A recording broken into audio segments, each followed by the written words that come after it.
Melody ಇರೋದು ಹೀಗೆ ಸೀದೆ ಮುಂದೆ ಹೋದಂಗೆಲ್ಲ ಮತ್ತೆ ರಿದಮ್ ಸೆಟ್ ಸ್ಟಾರ್ಟ್ ಆಗಿದೆ.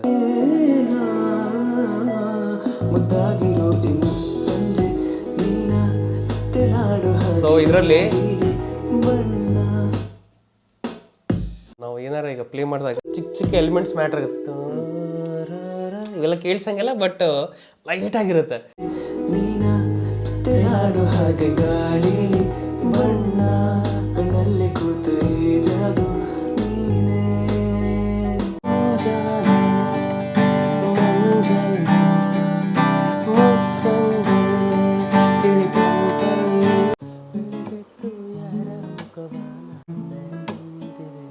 ಸ್ನೇಹಿತರೆ ನಮಸ್ಕಾರ. ಇವತ್ತು ನಾನು ಹೊಸಪೇಟೆಗೆ ಬಂದಿದ್ದೆ, ರಾಘವ್ ಸ್ಟುಡಿಯೋ ಅಂತ ಹೇಳಿ. ರಾಘವಣ್ಣ ಅವ್ರ ಮನೆಗೆ ಬಂದಿದ್ದೆ. ಇಲ್ಲಿ ಅವರ ಮನೆಯಲ್ಲೇ ಒಂದು ಸ್ಟುಡಿಯೋ ಮಾಡ್ಕೊಂಡಿದ್ದಾರೆ. ಅದಕ್ಕೋಸ್ಕರ ಅವರ ಲೈಫು ಮತ್ತು ಸ್ಟುಡಿಯೋ ಮತ್ತು ಮ್ಯೂಸಿಕ್ ಎಲ್ಲ ಏನೆಲ್ಲ ಹೇಗೆಲ್ಲ ಮಾಡ್ತಾರೆ ಅಂತೇಳಿ ನಾನು ಇವತ್ತು ನೋಡಬೇಕು, ಕಲಿಬೇಕು ಅಂತ ಹೇಳಿ ನಿಮಗೂ ತೋರಿಸ್ಬೇಕಂತ ಹೇಳಿ ಬಂದಿರುತ್ತೆ. ಅಣ್ಣ ನಮಸ್ತೆ. ಹೇಗಿದ್ದೀರಾ? ಚೆನ್ನಾಗಿದ್ದೀನಿ ಅಣ್ಣ, ನೀವು ಚೆನ್ನಾಗಿದ್ದೀರಾ? ಸೂಪರ್. ಅಂದರೆ ಲಾಸ್ಟ್ ಟೈಮ್ ರಾಘವಣ್ಣ ನಾನು ಮೀಟ್ ಮಾಡಿದ್ದು ಒಂದು ಮ್ಯಾರೇಜಲ್ಲಿ. ಇವಾಗ ಮನೆಯೊಳಗಡೆ ಹೋಗೋಣ, ಏನಾದರೂ ಸಾಂಗ್ಸ್ ಶೂಟ್ ಮಾಡೋಣ. ಓಕೆ ಬನ್ನಿ. ಓಕೆ, ಆ್ಯಂಡ್ ನೋಡಿ ಇದು ಬಂದ್ಬಿಟ್ಟು ಅಣ್ಣವರ studio and room. Okay, so ಇದು ನನ್ನ ಚಿಕ್ಕ ಪ್ರಪಂಚ. ಇಲ್ಲ ಎಲ್ಲ ನಂದು ಬೆಡ್ರೂಮು, ಗಿಟಾರು ಆ್ಯಂಡ್ ಎಲ್ಲ ಇಲ್ಲಿದೆ. ತುಂಬ ಮೆಸ್ ಇದೆ, ಪ್ಲೀಸ್ ಬೈಕೋಬೇಡಿ. ಸೊ ಇಲ್ಲಿ ತುಂಬ ಟೈಮ್ ಸ್ಪೆಂಡ್ ಮಾಡ್ತೀರಿ? ಹೌದೌದು, ತುಂಬ. ನನ್ನ ಮನೆಗೆ ಬಂದಾಗ 90% ಆಫ್ ದ ಟೈಮ್ ಇಲ್ಲೇ ಸ್ಪೆಂಡ್ ಮಾಡ್ತೀನಿ. ಇನ್ನು 10% ನಮ್ಮ ಅಮ್ಮವರು ಹೊರಡಿಸಿದೆ. ತುಂಬ ಏನಾದ್ರು ಮಾಡಬೇಕು, ಸಾಂಗ್ ಎಲ್ಲ ನಂಗೆ ಗೊತ್ತಿಲ್ಲ ಮ್ಯೂಸಿಕ್ ಬಗ್ಗೆ ಏನಂತ ಹೇಳಿ ಎಲ್ಲ ಹೇಳ್ಕೊತ ಹೋಗ್ತಾರೆ. ವಿಡಿಯೋನ ಕಂಟಿನ್ಯೂ ಆಗಿ ಕೊನೆವರೆಗೂ ನೋಡಿ. ವೆರಿ ಪ್ರಿಲಿಮಿನರಿ ಸ್ಟುಡಿಯೋದಲ್ಲಿ ಏನು ಬೇಕೋ ಅದಿದೆ. ಸೊ ಇದೆರಡಕ್ಕೆ ಮಾನಿಟರ್ಸ್ ಅಂತ ಹೇಳ್ತಾರೆ. ಸೊ ಇದೇ ಲೈಕ್ ಥಿಯೇಟರ್ ಲೆವೆಲ್ ಕ್ಲಾರಿಟಿಯಲ್ಲಿ ಬರುತ್ತೆ. And I do have a keyboard. ಇದು ಹೊರಗಡೆನೂ ಬರುತ್ತೆ ಆ್ಯಂಡ್ ಮಿಡಿ ಕೀಬೋರ್ಡ್ ಅಂತಾರೆ. ಸೊ ಮಿಡಿ ಅಂತಂದರೆ ಏನೇ ನುಡಿಸಿದ್ರು ಕಂಪ್ಯೂಟ್ರಲ್ಲಿ ಹೋಗುತ್ತೆ. ಆ್ಯಂಡ್ ಇದು ಆಡಿಯೋ ಕಾರ್ಡ್ ಅಂತ. ಮ್ಯೂಸಿಕ್ ಜರ್ನಿ ಯಾವಾಗಿಂದ ಶುರು ಆಯ್ತು ಅಂತ ಬಿಫೋರ್ ಅದು ಹೇಳೋಕ್ಕಿಂತ ಮುಂಚೆ ನಾನು ತುಂಬ ಕ್ಯೂರಿಯಸ್ ಕಿಡ್ ಇದ್ದೆ. ಹೆಂಗಂತಂದರೆ ಅದು ಮಾಡಬೇಕು, ಇದು ಮಾಡು. ಸೊ SLC ಆದಮೇಲೆ ಅದು ಸಾಫ್ಟ್ವೇರ್ ಅಲ್ಲಿ ಹಂಗೆ ಸ್ವಲ್ಪ ಹೋಗ್ತಾ ಹೋಗ್ತಾ ಮ್ಯೂಸಿಕ್ದು ಏನೋ ಹಂಗೆ ಬಂತು. ಸಾಫ್ಟ್ವೇರ್ ಡೌನ್ಲೋಡ್ ಮಾಡಿ ನೋಡಿದೆ, ಇದೇನೋ ಚೆನ್ನಾಗಿದೆ ಅಲ್ಲ, ಡಿಫ್ರೆಂಟ್ ಆಗಿದೆ ಅಲ್ಲ ಅಂತ ಅಂದ್ಬಿಟ್ಟು ಲೈಕ್ ಸ್ಟಾರ್ಟ್ ಆಗಿದ್ದು. ಕಾಲೇಜ್ ಡೇಸ್ ಅನ್ನೋಕ್ಕಿಂತ ಸೆಕೆಂಡ್ ಇಯರ್ ಟೈಮಲ್ಲಿ ಆಗಿದ್ದು. You can say college days. ನಾನು ಡಿಗ್ರಿ ಅಂತ ಕನ್ಸಿಡರ್ ಮಾಡ್ಬಿಟ್ಟೆ. ಆಮೇಲೆ ಆದಾಗ ಸ್ವಲ್ಪ ಹಂಗೆ ಇಂಟ್ರೆಸ್ಟ್ ಬೆಳೀತು. ಮನೆಗೆ ಪೇರೆಂಟ್ಸಿಗೆ ಕೇಳಿದೆ, ಲೈಕ್ ನನಗೊಂದು ಪಿಯಾನೋ ಕೊಡಿಸಿ.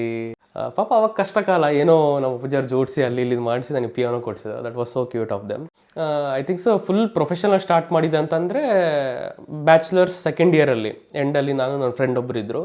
ಸೊ ಪ್ಲ್ಯಾನ್ ಮಾಡಿದ್ವಿ. ನಾನು ಅವಾಗಲೇ ಮ್ಯೂಸಿಕ್ ಸ್ವಲ್ಪ ಕಲಿತಿದ್ದೆ. ಪಿಯಾನೋ ಯೂಟ್ಯೂಬಲ್ಲಿ ನೋಡೇ ಕಲ್ತಿರೋದು. ಇದುವರೆಗೂ ನನಗೆ ಗುರುಗಳು ಯಾರೂ ಇಲ್ಲ. So everything learned on YouTube. YouTube ನೋಡಿ ಕಲ್ತಿರೋ. Very good, very good. And ಅದಾದಮೇಲೆ ಬೆಂಗಳೂರಲ್ಲಿ ಅಸಿಸ್ಟ್ ಮಾಡಿದ್ದೆ. ಅದು ಬೇರೆ ಕತೆ. ಬಟ್ ಸ್ಟಾರ್ಟಿಂಗ್ ಮಾಡಿರೋದೆಲ್ಲ ಯೂಟ್ಯೂಬಿಂದಾನೆ. ಯಾರು ಟ್ಯಾಲೆಂಟೆಡ್ ಇರ್ತಾರೋ ಅವ್ರಿಗೆ ಇಟ್ಕೊಂಡು ಒಂದು ಕವರ್ ಸಾಂಗ್ಸ್ ಮಾಡೋಣ ಅಂತ ಅಂದ್ಕೊಂಡು ಸೊ ಕವರ್ ಸಾಂಗ್ ಸ್ಟಾರ್ಟ್ ಮಾಡಿದ್ವಿ. ಅದಾದಮೇಲೆ ಲೈಕ್ ಸ್ವಲ್ಪ ಜನಗಳಿಗೆ ಇಷ್ಟ ಆಗಿ ಸ್ಟಾರ್ಟ್ ಆಯಿತು. ನಮಗೆ ಫಸ್ಟ್ ಪೇಡ್ ಪ್ರಾಜೆಕ್ಟ್ ಬಂದಿತ್ತು, ಒಂದು ನಾನು ಒಪ್ಪು ಫ್ಯಾನ್ ಅಂತ ಮಾಡಿದ್ವಿ. ನಾನು ಅವಾಗಲೂ ನಾನು ಆಗಲೇ ಹೇಳಿದೆ, ನಾನು ತುಂಬ ಹೆದರ್ತಿದ್ದೆ. ಏನೇ ಒಂದು ಸ್ಟೆಪ್ ಮಾಡ್ಬೇಕಂದ್ರೆ ಈಗೂ ಹೆದರ್ತೀನಿ. ಅವಾಗ ಪ್ರಾಜೆಕ್ಟ್ ರ್ಯಾಪ್ ಇತ್ತು, ನನಗೆ ಸ್ವಲ್ಪ ಜಾನ್ರೆ ಗೊತ್ತಿತ್ತು. ಮಾಡೋಣ ನೋಡೋಣ ತಗೋಣ ಅಂತ ಮಾಡಿದೆ. So that was my first paid project. ಅದಕ್ಕೆ 4,000 ರೂಪಾಯಿ ಬಂದಿತ್ತು. ಸೊ ಅಲ್ಲಿಂದ ಕಾನ್ಫಿಡೆನ್ಸ್ ತುಂಬಿತು. ಸೊ ಏನೋ ಮಾಡ್ಬೋದು ಅಂತ ಅಂದ್ಬಿಟ್ಟು ಅದಾದಮೇಲೆ ಸ್ಟಾರ್ಟೆಡ್ ಇನ್ವೆಸ್ಟಿಂಗ್. ಸ್ವಲ್ಪ ನನ್ನ ಮೈಕ್ರೋಫೋನ್ ಎಲ್ಲ ಬೇಕಾಗಿತ್ತು. ಅಲ್ಲಿಂದ ಸ್ವಲ್ಪ ರೆಕಾರ್ಡಿಂಗ್ ಸ್ಟಾರ್ಟ್ ಮಾಡಿದೆ. ಸೊ ಹಾಗೆ ಅಲ್ಲಿಂದ ಜರ್ನಿ ಸ್ಟಾರ್ಟ್ ಆಯಿತು. ಲಿರಿಕ್ಸ್ ಏನಾದರೂ ಬರ್ಕೊಂಡು ಬಂದಾಗ ನೀವು ಅದಕ್ಕೆ ಯಾವ ಥರ ಟ್ಯೂನ್ಸ್ ಎಲ್ಲ ಮಾಡ್ತೀರಾ ಅಂತ? ಎಕ್ಸಾಂಪಲ್ ನೀವೇ ಇಟ್ಕೊಳ್ಳಿ, ನೀವೇ ಒಂದು ಪ್ರಾಜೆಕ್ಟ್ ಮ್ಯೂಸಿಕ್ ಮಾಡಿಸ್ಕೋಬೇಕಂತ ಬಂದಿದ್ದೀರಾ. ಶಾರ್ಟ್ ಮೂವಿಗೆ ಒಂದು ಸಾಂಗ್ ಬೇಕು ಅಂತ ಅಂದಿರ್ತೀರಾ, ಲಿರಿಕ್ಸ್ ಬರ್ಕೊಂಡಿರ್ತೀರಾ. ನಾವು ಟ್ಯೂನ್ ಮಾಡ್ತೀವಿ.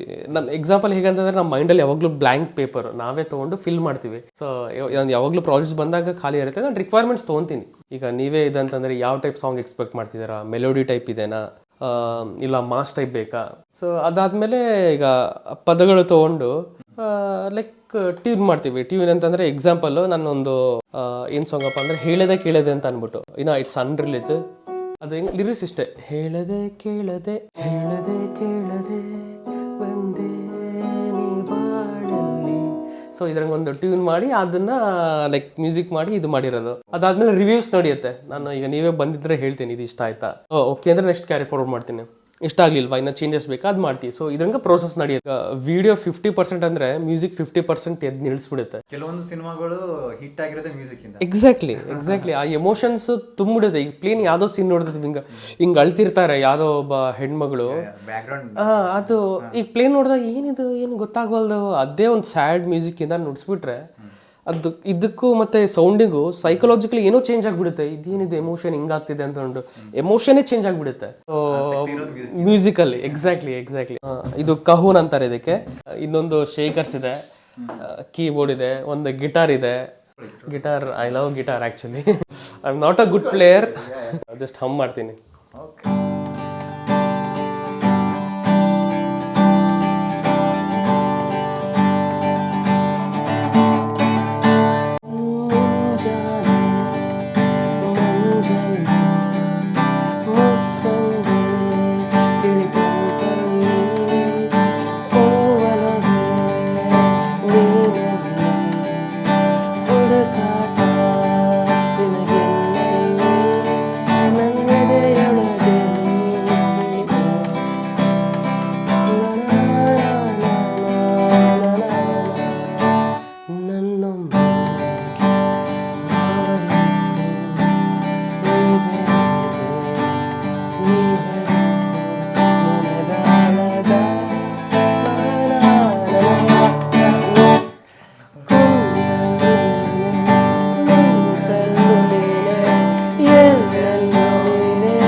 Not a good singer, but ಕ್ಷಮಿಸಿ ಪ್ಲೀಸ್, ಬೈಬೇಡಿ.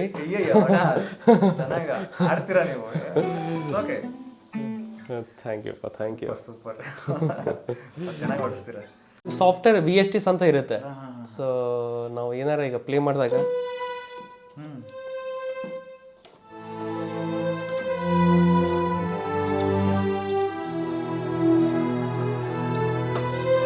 ಸೊ ಇದೆಲ್ಲ ಲೋಡ್ ಆಗುತ್ತೆ, ಇವೆಲ್ಲ ಕೇಳ್ಸಂಗಿಲ್ಲ, ಬಟ್ ಲೈಟ್ ಆಗಿರುತ್ತೆ.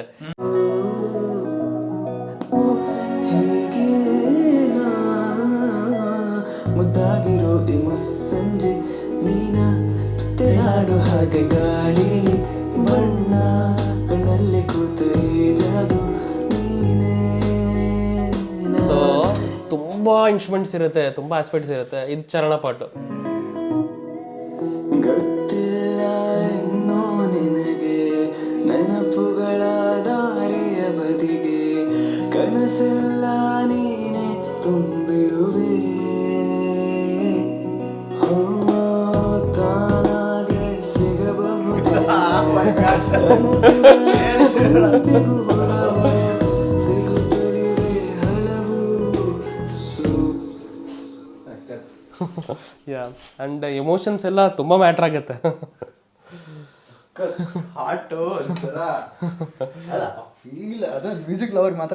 ಇಲ್ಲ ಹೌದೌದು. ಅಂಡ್ ಇನ್ನೊಂದು ಅಂತಂದ್ರೆ ನಾವೆಲ್ಲ ಸೈಕಾಲಜಿಕಲೇ ಮಾಡ್ತೀವಿ, ನಿಮಗೆ ಅದು ಗೊತ್ತಾಗ್ತಾ ಇರಂಗಿಲ್ಲ, ಬಟ್ ಅದೇನೋ ಆಗುತ್ತೆ. ಅದು ಹೆಂಗಂತಂದ್ರೆ ಈಗ ಒಂದು ಬರ್ತತೆ ಹೆಂಗಂದ್ರೆ ಅದು ಮೈಂಡಲ್ಲಿ ಏನೋ ಆಗ್ತಿರ್ತದೆ ಅಷ್ಟೇ.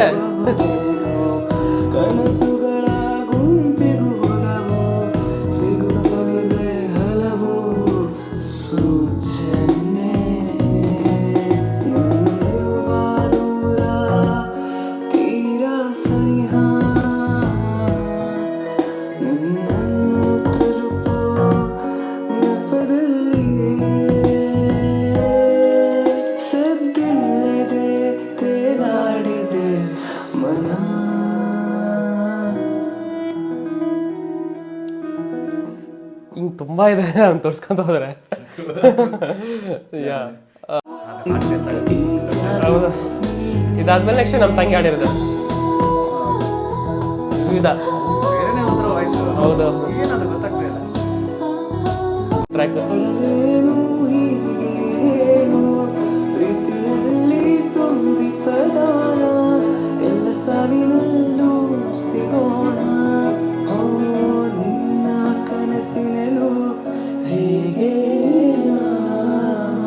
ಇರುತ್ತೆ. It's a very complicated process. Yes, ತುಂಬ ಕಷ್ಟನಾ? ಏನು ಸೀನ್ಸ್ಗೆಲ್ಲ ಹೇಗೆ ಎತ್ತ ಕ್ಯೂರಿಯಾಸಿಟಿ ಹೆಂಗೆ, ಸೊ ಒಂದು ಎಮೋಷನ್ಸ್ ಎಲ್ಲ ತುಂಬುತ್ತೆ. ಇನ್ಸ್ಪಿರೇಷನ್ ಅಂತಂದರೆ ತುಂಬ ಜನ ಇದ್ದಾರೆ. ಸೊ ನಾನು usually A Rahman sir music ತುಂಬ ಕೇಳ್ತಿದ್ದೆ. ನನಗೆ ಲೈಕ್ ಯಂಗ್ ಮ್ಯೂಸಿಕ್ ಕಂಪೋಸರ್ಸ್ಗಳು ಇಷ್ಟ ಆಗ್ತಾರೆ. ನನಗೆ ಆಮಲ್ ಮಲ್ಲಿಕ್ ಅಂತ ಇದ್ದಾರೆ, ಅವರು ನಮ್ಮ ಕನ್ನಡದಲ್ಲಿ ಈಗ ರೀಸೆಂಟ್ಲಿ ಫುಲ್ ಟ್ರೆಂಡ್ ಆಗ್ತಾ ಇರೋ ಚರಣ್ ರಾಜ್ ಸರ್ ಅವರು. ಟಗರು ಬಂತು ಟಗರು, ಸೊ ಆ ಕಂಪೋಸರ್ ಅಷ್ಟೇ. ನಾನು ಹೆಂಗಂತಂದರೆ ಕಮೆಂಟ್ಸ್ ತುಂಬ ಮ್ಯಾಟ್ರ್ ಆಗುತ್ತೆ ನನಗೆ ಲೈಕ್ಸ್ಗಳಲ್ಲ. ನನಗೆ ಬೇಕಂದ್ರೆ ನೋಡಿ, ನಾನು ಸ್ಟೇಟಸ್ ಎಲ್ಲ ಹಾಕಿರ್ತೀನಲ್ಲ, do let me know our views in the comment section. ನನಗೆ ಕಮೆಂಟ್ಸ್ ಮ್ಯಾಟ್ರ್ ಆಗುತ್ತೆ. ಆ್ಯಂಡ್ ಸಜೆಷನ್ಸ್ ತುಂಬ ಪಾಸಿಟಿವ್ ಅಂತೀನಿ. ಚೆನ್ನಾಗಿಲ್ಲ ಅಂತಂದರೆ ಡೆಫಿನೆಟ್ಲಿ ನಾನು ಇಬ್ಬರು ಮಾಡ್ಕೊತೀನಿ. ಯೂಶಲಿಗೆ ಅದೇನಂತ ಇಗ್ನೋರ್ ಮಾಡ್ತಾರ, ಬಟ್ ನನಗೆ ಹಂಗಿಲ್ಲ. ಓಕೆ, ಫೀಡ್ಬ್ಯಾಕ್ಸ್ ತುಂಬ ಮ್ಯಾಟ್ರ್ ಆಗುತ್ತೆ. ಕಮೆಂಟ್ಸಲ್ಲಿ ಗೊತ್ತಾಗುತ್ತೆ ಏನು ಜನಗಳು ಇಷ್ಟಪಡ್ತಿದ್ದಾರಾ ಇಲ್ವಾ. ನಾನು ಸ್ವಲ್ಪ ಕ್ರಿಯೇಟಿವ್ ಮ್ಯೂಸಿಕ್ ಕಂಪೋಸರ್, ನಂದು ಇನ್ಸ್ಟಾಗ್ರಾಮ್ ಫಾಲೋ ಮಾಡಿ. ಸೊ ನಿಮಗೆ ಒಂದು ಗೊತ್ತಾಗುತ್ತೆ ಐಡಿಯಾ ಹೇಗೆ ಬರುತ್ತೆ. ಆ್ಯಂಡ್ ಡೈಸೆಕ್ಟ್ಸ್ ಎಲ್ಲ ಮಾಡಿ ಹಾಕ್ತಾ ಇರ್ತೀನಿ. ಸೊ ವೆರಿ ಚಾಲೆಂಜಿಂಗ್ ಇರುತ್ತೆ. ನೋಡೋಣ ಮುಂದೆ ನಾನು ಹಜರತ್ ಒಂದಿನ ಡಿಫ್ರೆಂಟ್ ಕೊಲಾಬ್ರೇಷನ್ ಮಾಡ್ಬೋದೇನೋ. ಸೊ ಡೆಫಿನೆಟ್ಲಿ ಮಾಡೋಣ. ಏನೇ ಇರಲಿ ಮೆಸೇಜ್ ಮಾಡಿದ್ರೆ ನಾನು ಇಲ್ಲ ಹೌದೌದು, ಅದೊಂದ್ರೂ ಗೊತ್ತಿದೆ. I have seen that. ಏನು ಮಾಡ್ಕೊಂಡು ಮಾಡ್ಬಿಡೋಣ. So yes, thank you Hazrat, ಒಂದು ಸ್ಮಾಲ್ ಇದು ಮಾಡಿದ್ದಕ್ಕೆ. ಲೈಕ್ ತಿಳ್ಕೊಳ್ಳೋಣ ತುಂಬ ಇದೆ. ಹೌದು ಇಲ್ಲ, ಥ್ಯಾಂಕ್ ಯು. ಜನಕ್ಕೂ ತೋರಿಸ್ತಾ ಹೋಗ್ತಿದ್ದೀನಿ. ಇಲ್ಲ it's good, you are doing very great job. ತುಂಬ ಚೆನ್ನಾಗಿ ಒಳ್ಳೆ ಕೆಲಸ ಮಾಡ್ತಿದ್ಯಾ.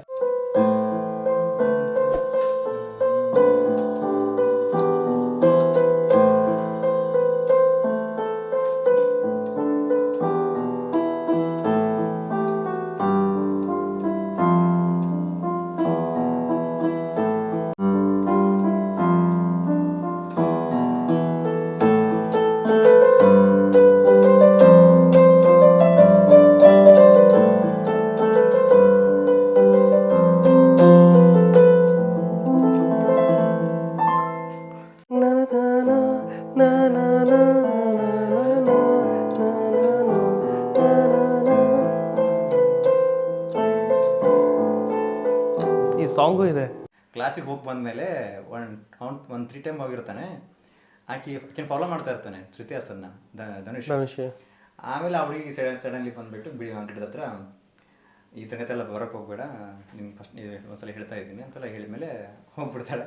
ಮತ್ತು ಇನ್ನೊಂದು ಸಾರಿ ಅವನು ಕ್ಲಾಸಲ್ಲಿ ಬಂದಿರೋದಿಲ್ಲ, ಹಿಂದ್ಗಡೆ ಕುಂತಿರ್ತಾನೆ, ಅವಾಗ ಒಂದು ಮ್ಯೂಸಿಕ್ ಬರುತ್ತೆ. ಓಕೆ, ನಾನು ಅಷ್ಟು ಡೆಪ್ತಾಗಿ ಅಬ್ಸರ್ವ್ ಮಾಡಿಲ್ಲ. ಅವಾಗ ಒಂದು ಮ್ಯೂಸಿಕ್ ಬರುತ್ತೆ. ಆಮೇಲೆ ಅವನು ಗಿಡದ ಹತ್ರ ವೇಟ್ ಮಾಡ್ತಾ ಬರ್ಬೇಕಾದ್ರೆ ರೋಡಲ್ಲಿ ಬಂದು ಶ್ರುತಿ ಹಾಸನ್ ಬಂದು ಕೇಳ್ತಾರೆ, ನನಗೆ ಬೈಕಲ್ಲಿ ಹೋಗೋದು ತುಂಬ ಇಷ್ಟ, ಕರ್ಕೊಂಡು ಹೋಗೋದು ರೌಂಡು ಅಂತ ಹೇಳ್ತಾನೆ. ಆ ಟೈಮಲ್ಲಿ ಈ ಮ್ಯೂಸಿಕ್ ಬರುತ್ತೆ. ಅವ್ನು